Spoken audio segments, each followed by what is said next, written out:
Welcome back. Look. Proud in their ignorance, proud in their stupidity. So I talk about how they always do these tests, right? So again, another test being done on the bus, trying to aggravate me to see if I'll get upset and possibly assault one of these asses on the bus, right? So I get on the bus is packed, nobody wants to move, though there's space that they can move down on the bus, they're all standing there, okay? So now everybody, when the bus comes to the bus stop, people getting off the bus, I am getting off, exiting the bus, coming back on the bus, so people can get off the bus. So this one lady comes to the bus stop, a Hispanic lady, she's behind me. I turn around and the lady in front of me, she's standing there. I said, ma'am, can you get off the bus? People are trying to get off the bus. The Hispanic lady behind me now, she's like pushing my book bag. I'm like, I said, lady, stop pushing me. She's like, it's your bag. I said, lady, I'm getting off the bus so you can get off the bus, okay? Calm yourself down. So I get off the bus, she gives me the middle finger. I said, fuck you, lady. Okay? Get back on the bus. They got this young kid, he's standing behind me, he's elbowing my book bag. I turn around and say, what are you doing, man? Oh, I'm sorry. I said, listen, don't do that. You can say, excuse me. But don't do that. Don't try to elbow me and then try to play it off, okay? So after I told him that, he got off the bus and went to the back. Now, I talk about how they do these tests. And these tests is to see, just how much they can aggravate you without you, to see if you will do the fight or flight phenomenon, right? They're always going to do that, okay? But listen, I know that unless somebody physically assault me, then they let me tell you, I'm gonna tell you guys this, and I'm gonna tell the perps this too, because I know they watch my video. It's obvious they do. That if they try to set up these type of tests on the bus, and if somebody try to punch me or try to elbow me in the side that they've done in the past, you're gonna need a stretcher. You're gonna need an ambulance with a stretcher for that person. Okay? I'm gonna tell you right now, because I'm not playing. Okay? So yeah, like I said, I ain't no turn the other cheek Negro. That's not me.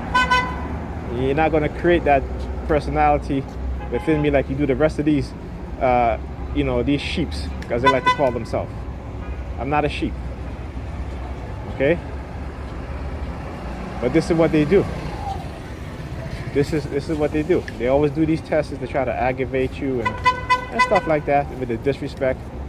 And I'm like, what? You see, black people look for a perfect leader. White people don't. Right? And not to say that I'm a leader, but I understand what's being done. Right? Because behind the scenes and what the subliminal message and what they're trying to convey to me. Right? This is how they've been destroying our leaders, particularly male leaders, taking them down. We see that in political office and stuff like that, and also trying to use the homosexual theme and all this stuff. This has all been, this is repeated stuff, but it's to try to keep me from coming outside. Listen, I come outside when it's necessary. Okay? You guys see that. If it's not necessary for me to come inside, I won't. If I don't get enough sleep and suffer from insomnia, I'm not coming outside because, again, I know what it is that they're going to do. And I'm not trying to allow them to run a PSYOP campaign on me while, I'm barely getting enough sleep. You know what I'm saying? Because, again, they understand the sciences more than we do. And I always say, they have us practicing religion and spirituality, and particularly black women talking about how they're magical and they bring magic and shit like that. Meanwhile, they're creating, they're studying science, they're developing things, they're creating things while we praying for things. Okay? While we praying for things. Those of us who are awakened when we're young and try to build something, they'll attack you. They'll attack us. And the sad thing about it too is that they use our own women to do it. Okay? They use our own women to do it because they know how they condition us. And they condition us. And that's the sad state, divide and conquer. And like I said, they've done a good job of that. There was a video that says, is it too late for black people? It's not too late. Okay, because there's those of us who truly understand what's going on. But for the vast majority of us, they have no clue. And they bask in their ignorance. They bask in their ignorance. You know? They're living in ignorant bliss. And they're proud of it. Instead of being shameful for being so damn ignorant. Anyway, I'll talk to you guys soon. Stay tuned. More to come.